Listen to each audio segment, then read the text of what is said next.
Now, I'm very excited about my next guest because not alone is she a writer, she's also a broadcaster, a journalist, a TV producer, a former staff journalist with the Irish Times. But she's also a neighbour just across the bay in Ring in County Waterford. Delighted to be joined in the studio by author and broadcaster Catherine Foley. Catherine, you're very welcome to Drive Time. Thanks, Darragh. It's great to be here. It's lovely to be here in Youghal in Cry FM. I'm thrilled all the times I passed it. Well, I certainly hope we won't be crying by the end of it. You might be. I was in studio presenting Drive Time yesterday evening, and when I was leaving, they handed me your new book. Yeah. And they said, Darragh, you need to go home, you need to read it, you need to review it, because you're going to be interviewing the author. And I have to be honest, I didn't read it all from cover to cover, but there were a number of chapters that jumped off the page at me. And I got a little bit emotional as well, because I think overall it's a book which is your journey from, you know, being born in Waterford and then the whole moving across to Ring. Yeah. Talk to me about that. Yeah, it's. I've been writing bits about memoir type pieces, a lot for radio over the years, for the last 20 odd years, and I put them together a couple of years ago. I thought, this is my life, so I'll start, and I started putting shape on them and adding bits, and so it's from the time. A big part of the story is we moved from Waterford City to the Ring Gaeltacht in 1970 as a family, and that was a huge change. It was like going from black and white to Technicolor. It was so different and so freeing, and we were small little girls going to a convent school in Waterford, slippers in the classrooms, and you know, but then suddenly we were in Ring, and it was so beautiful by the sea. We had such freedom, the language all around us, different music, so it kind of my eyes just opened wide, and it was almost I connected with the place, and so that's part of the book. But it carries on, and it's about my work in Dublin as a journalist, and it's about returning home then to Ring when my parents were ill, and then it tracks our life really as a family. They're gone now. And the publication of the book, I'm excited. It's so exciting, but it's bittersweet because they're not here to share it with me. And it's a lot about them, my mother and father. My mother was a Passage East woman, so from a fishing community. My father was from Ferrybank, one of 12, and he knew Ring well. They used to spend all their holidays in Ring when he was growing up, so he had that connection. That's why we moved to Ring. So, and they were lovely. We had great fun always with them, and they provided a lovely family life. And when they were gone, you kind of see their lives in the round. And I realised what they had given us and what we'd had all those times with them. And so it's a kind of a paean to those, really. It's remembering them. But so I hope it is a book you can dip in and out of, I think. They're over, I think, 75 chapters. So, but they're all a lot of little stories, little anecdotes, but also that follows my kind of, the arc of my life. Anyway. Well, one of the chapters that jumped off the page at me, because I'm an animal lover myself, and I lost my own little dog, best friend, last August, 12 months, Charlie. Yeah. And you've dedicated a chapter to a dog named Jingle. I know. And the way you describe the relationship that he had with your dad, and, you know, the way, unfortunately, he was knocked down. And when your dad had to carry him home and bury him, and you describe that so beautifully. Thanks. But when the three of you are inside in the house and you see your dad there, and you see the emotion etched on his face, you realise then he's lost a best friend. Yeah, because my father, he was surrounded by us women. My father had my mother and 3 daughters. Blessed is he amongst women. Blessed is he. And he was such a good-natured man, you know. And he spoiled us, you know. We had him wrapped around our little fingers, you know. But he was just great. And it was only when Jingle, who was a male dog, a rough terrier, you know, a mongrel, and he had a great life. He was 14, I think, when he was killed eventually. But he was not. I said he was like the boy named Sue in the Johnny Cash song. You know, we christened him Jingle when he was a pup, not realising, you know, it didn't really fit this. Jingle really isn't a dog's name. It's not really a male dog's name, you know. But it was at the end when we were all in the kitchen and my father buried him, of course, in the garden. And when he came in, he was stood at the sink and looking out the window across the bay. And I noticed his shoulders were and he was hegging it out. And he said, "The poor whore," you know. And I realised then that what he had lost, you know, it was kind of, it was the first time I realised poor Dada, he'd lost a male friend in the house, you know. And I suppose for anybody that's had a pet who was part of the family, that'll resonate with them. I hope so, yeah. I want to take you back to when you were a lot younger, growing up at home, and this idea of saying goodnight to Our Lady. Oh, yeah. I think for any of us of that age group, you know, when we were being brought up at home and we were always told to say our prayers and say a prayer to Our Lady, I thought that was a beautiful way that you were able to capture that mood of how you were saying goodnight to Our Lady. But then came a moment or a point in your life when it didn't feel the same and you felt you had lost something. I think I must have been very early. And I remember that was one of the easiest little pieces to write. It just came to me one day. I remembered we had a statue of Our Lady, you know, this plaster cast, chalky kind of, and she was about 4 foot high, I'd say. And she stood in our house on the window. We had one ourselves at home. My grandmother brought one home from Lourdes. Yeah, you had to have these, it. Yeah, these kind of, and I don't know how it started, but my mother would take her down sometimes when I go to bed, before going to bed, and I'd hug Our Lady, say goodnight to Our Lady. I was small, 3 or 4, and I used to feel the connection with Our Lady. It was like a doll to me, and I felt that heat, and I was conscious of this Our Lady, this statue, and then I just grew out of it. I think my mother kind of stopped. She could see it was like silly. Because the statue was too heavy for me to be.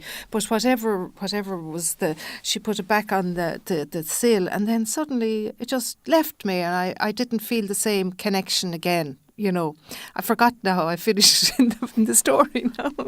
No, but it's actually lovely because I suppose for a lot of people when they were younger, and that sense of prayer and which they associated to being with a family, then as we get older and we, you know, make our own in life, sometimes the things that we had, they no longer stay with us, or they move on. Yeah, I suppose when we were small, and it was in the 60s, it was that time, and you know, my mother would say our prayers with us at night, and she'd mark us with holy water, saying goodnight to us, you know. So it was that time. I'm fascinated by I didn't know what chapters would jump out at you. This is fascinating, well, Darragh. Another chapter, Catherine, that jumped off the page at me, I suppose because I come from a very musical family, and that whole sense of, you know, gathering and having a sing-song together. I remember after family weddings, you know, Noble Call and everybody we called on.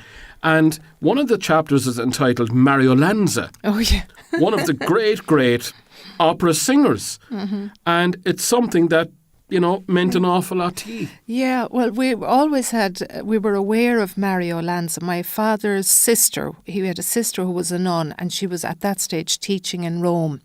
And Mariolanza's daughters were attending the school. It was a posh enough school, fee-paying school in Rome. So we were aware of Mariolanza, and also he was a handsome man. My father was not unsimilar to him. He was dark-haired. My father was very handsome. So we kind of had a connection with Mario. But anyway, we'd have him playing on the record player in the background. And I remember Mum and Dad went away one weekend, and we were kind of saying, oh, we'll be in charge now. You know, we could have a party. So we were very innocent, 15 at 16, and we invited our friends, you know, hoping they'd bring their brothers, but it was all girls, you know. We had crisps and things, and we put the record player on, and we had Mariolanza playing Drink, Drink, Drink, and I can remember spinning around the sitting room and delighted with ourselves.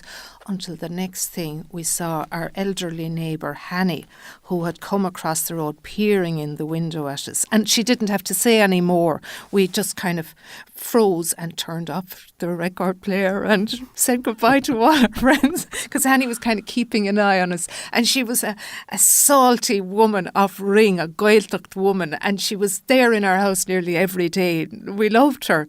You know, she was. I'm guessing your family home was a great family home to be in. Oh yeah, it was lovely. It was. I mean, it was asking to be writing about in many ways. You know, Mum and Dada were great personalities. Dada came from a family of great storytellers, and Mama too.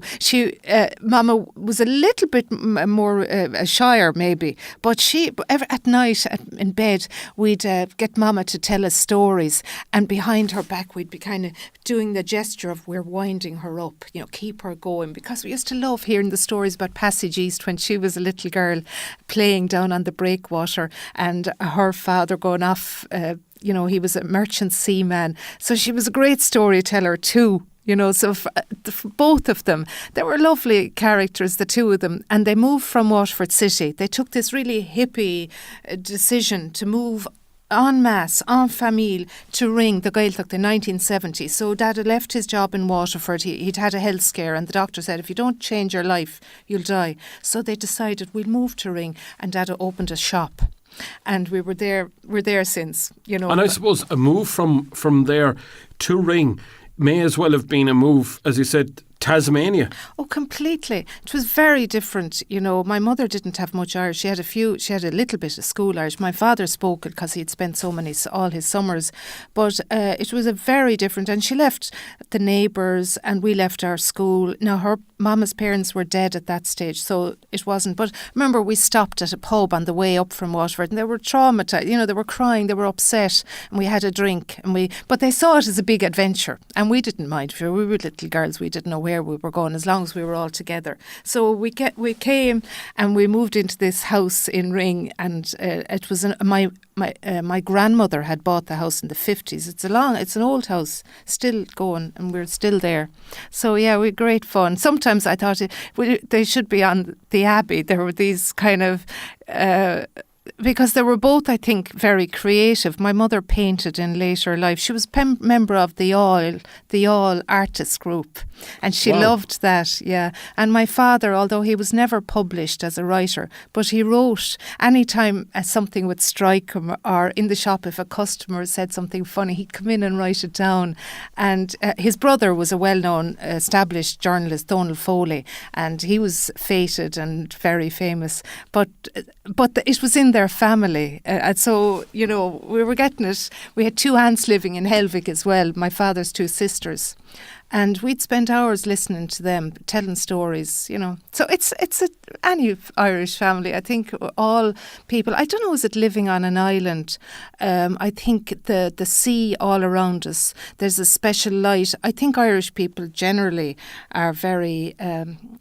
They're creative and they're in tune with what's going on in their spirit, you know. I think Ring, I often think some people say it's very special place, you know, and I think it's the light and the sea on either side, you know. But I think in the whole of Ireland really is kind of like that. We have something special. We're poets, you know. Well, yeah, it is the land of saints and scholars. Yeah. Now, this book is going to be launched, if I'm right in thinking this, on Tuesday, May the 1st. Yes. And it's been launched by Damien Tiernan. And listeners will know Damien Tiernan because he is the Southeastern correspondent for RT, who played a blinder, I may add, for Storm Emma. Oh, wasn't he brilliant? He was the best. He was the Teresa Mannion of the Southeast. Yeah. And that's going to be launched in the Medieval Museum in Cathedral Square in Waterford. Yeah. And Beyond the Breakwater, The Memories of Home by Catherine Foley is produced by Mercier Press, and as they say, it will be available in all good bookstores. Please God. And it's on Kindle already. You can download it on Kindle. Yeah. Well, you know, Catherine, I could talk to you forever about this, and I'm going to talk to you again about it, because it is one of those books that I think people of all ages, but certainly people of a certain age, will actually grasp. I know my mother has already booked this. She ain't going to the library. She wants to read this, and I'm looking forward to many hours of pleasure. Catherine, thank you so much for coming in and talking to us, and I wish you the very, very best success with Beyond the Breakwater, The Memories of Home. Thank you, Darragh. It's really lovely to be here, and it's a pleasure and a privilege to be here, and I'm so glad you're enjoying it, and enjoy the rest of it. Well, I certainly will. Thanks.